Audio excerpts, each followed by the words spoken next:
Can the Mavs win with Luka being the lead guy out in Dallas? I think they can.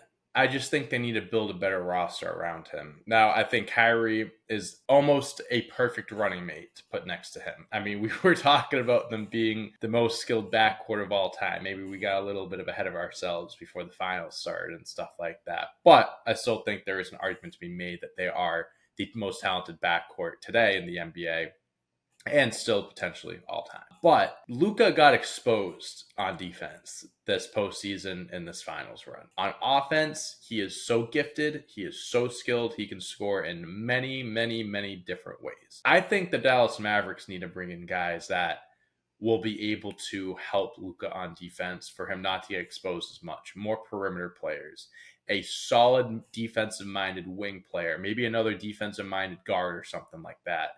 And I know Luka's the point guard or guard technically, but he's big enough where you can slide him over to a three if you wanted to. That's Or really just, what he is in my mind, too, by I the way. think I always look at him as a three. He's just a Yeah, three that can handle the ball. That's like LeBron. It's like LeBron. yeah. He can be the point guard if he wants to, but he's the three. You know what I mean? That's kind of how I view Luka. Gafford's good. Lively, I think, is young. He's only going to get better. But you need to have more perimeter-minded defensive players to put around Luka. Because I think he can lead the way when it comes to offense and stuff like that and being a leader.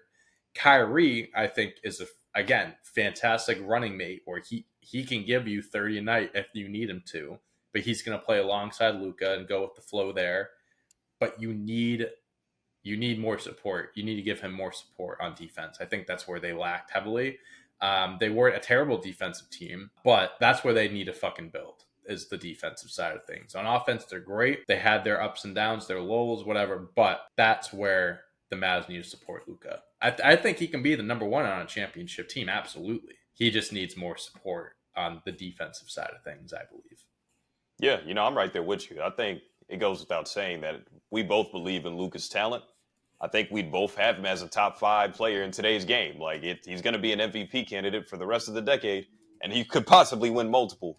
So there's no question about how I feel about Luka and his possible potential to get over that hump to win a championship or whatever. But I agree with you. I think as a defender, there was a lot of defensive liability moments where we talked about it last week. I've never seen a blow-by stat a day in my life. And he was the only player mentioned on the blow Yes. stat. Yes. It wasn't him and a few other guys. It was just Luka. Just Luka. So it was clear who the I don't know if they had stats on anyone else. I think it was just for Luka, but it was still funny as fuck to see. It was clear who Boston was targeting to get out of switches, who they wanted to end up on an island with Tatum or Brown or Holiday. It was very, very evident, clearly. So he did have moments where he did play up to what his defensive numbers were. He had a good defensive game in Game 4. Even in Game 5, he wasn't terrible, but I think he ran out of gas carrying the offense as well. So what I think they need to do, what I think they need to add, since you already did kind of mention that, and that's a little further down, but you kind of hit it on the head, it's definitely a defensive player, 3-and-D guys. I want them to take a page out of the 2016 Cleveland Cavaliers. Because Luka essentially is your LeBron. Sure, he's not the freak athlete.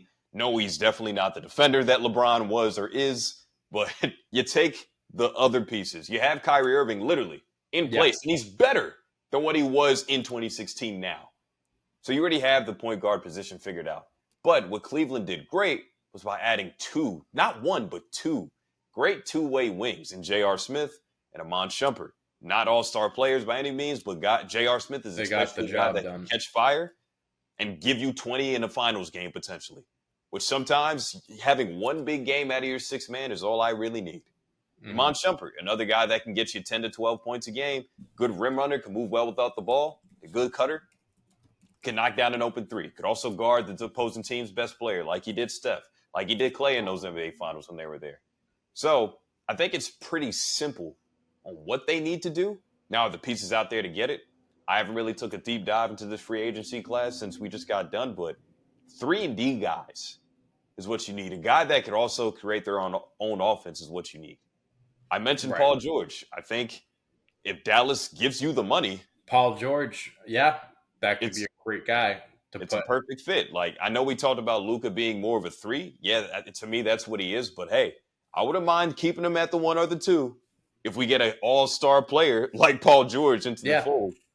Like, I that mean, makes sense. the first guy that came to my mind, honestly, and he's not free agent, this guy you trade for, like an Alex Caruso, a Jonathan Isaac, Yeah. like guys like Kyle Anderson, maybe from Minnesota. Like Maybe even Kyle Kuzma would be an upgrade. Like, it's not like you don't need to hit home runs with all these guys. You know what I mean? Like you said, Yeah. like the J.R. Smiths, Iman Shumperts, you can even say like they got them at New York, but like I don't even know if those were their best years in Cleveland. You know what I mean? Like it wasn't like they were, you trade for these No. guys that were perennial all-stars or nothing like that. You just got guys that knew their job and they played it well. They knew their role and they got the job done.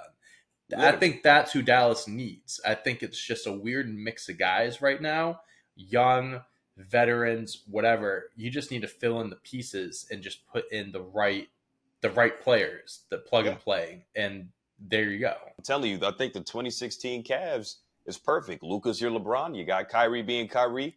Go find your J.R. Smith. Go find your Montre. Hell, even go find your Richard Jefferson. Sure, yeah. He started the last couple games of the 2016 finals. He was important for them. Now, like, your Tristan Thompson is Derek Lively and Gafford. I'd say that's possibly an upgrade. No disrespect. Tristan, he was a rebounding king in those finals, but I like Lively's ceiling a little more. He's taller. And then go get a stretch four, man. Go find your Kevin Love. Like, I know Kevin Love's probably going to be a Hall of Famer, but you can find somebody that has those same intangibles, the same skill set possibly, via free agency or via trade. That's how you get better as the Dallas Mavericks. That's how you continue to be in the picture of hey, they could come out the West, and it's not going to be a surprise this time. That's how you win.